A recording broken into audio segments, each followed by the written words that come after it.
That's my quick comment.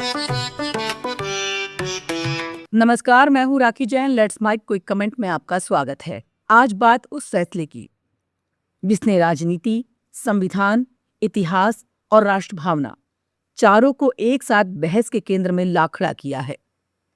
केंद्र सरकार ने वंदे मातरम को राष्ट्रगान जन गण मन के समान दर्जा देने का फैसला किया है। यानी अब राष्ट्रगीत के अपमान या उसके गायन में बाधा डालने पर वही सजा लागू होगी जो अभी राष्ट्रगान के मामले में लागू होती है। सरकार ने इसके लिए कानून में संशोधन की मंजूरी दी है। साथ ही वंदे मातरम के गायन को लेकर नई गाइडलाइन भी जारी की है। लेकिन सवाल सिर्फ एक गीत का नहीं है।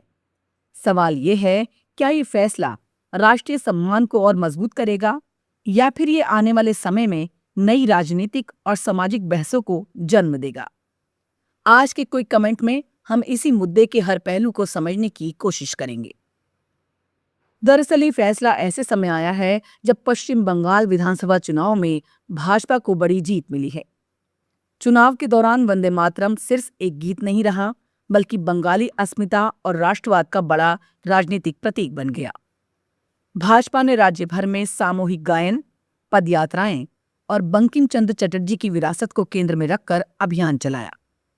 अब चुनाव के बाद केंद्र सरकार का यह फैसला राजनीतिक संदेश के रूप में भी देखा जा रहा है।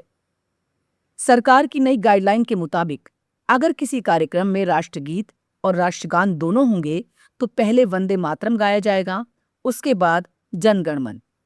सरकारी समारोह, स्कूल, कॉलेजों और संस्थागत आयोजनों में इसके गायन को बढ़ावा देने की बात कही गई है। लोगों से अपेक्षा की गई है कि वो सावधान मुद्रा में खड़े होकर सम्मान प्रकट करें। हालांकि सिनेमा हॉल और फिल्मों में इसके इस्तेमाल को लेकर छूट भी दी गई है ताकि दर्शकों के अनुभव में बाधा न आए। अब जरा इतिहास की तरफ चलते हैं। वंदे मातरम को बंकिम चंद्र चटर्जी ने 1875 में लिखा था। बाद में ये उनके उपन्यास आनंद मठ में प्रकाशित हुआ।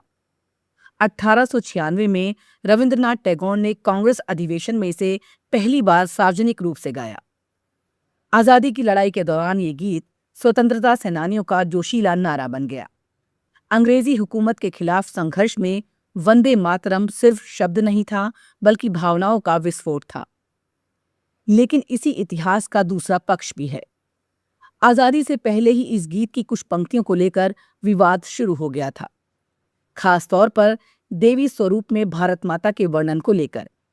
इसे कुछ मुस्लिम संगठनों ने आपत्ति जताई।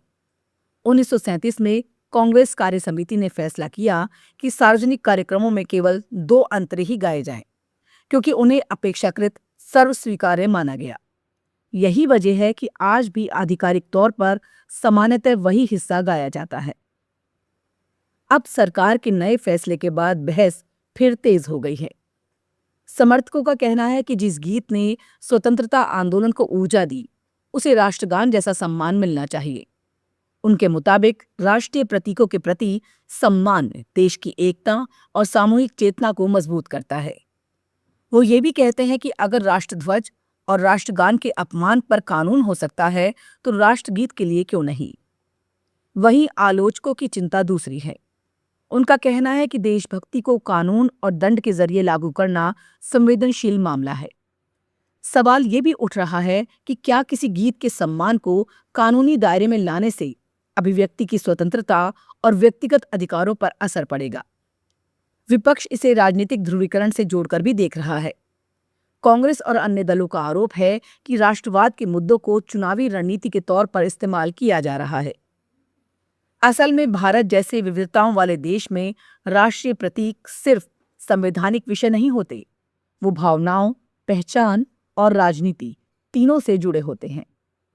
यही वजह है कि वंदे मातरम पर हर फैसला सिर्फ सांस्कृतिक नहीं, बल्कि राजनीतिक और सामाजिक असर भी पैदा करता है। फिलहाल केंद्र सरकार का संदेश साफ है। वंदे मातरम को अब पहले से कहीं अधिक औपचारिक और संवैधानिक सम्मान दिया जाएगा।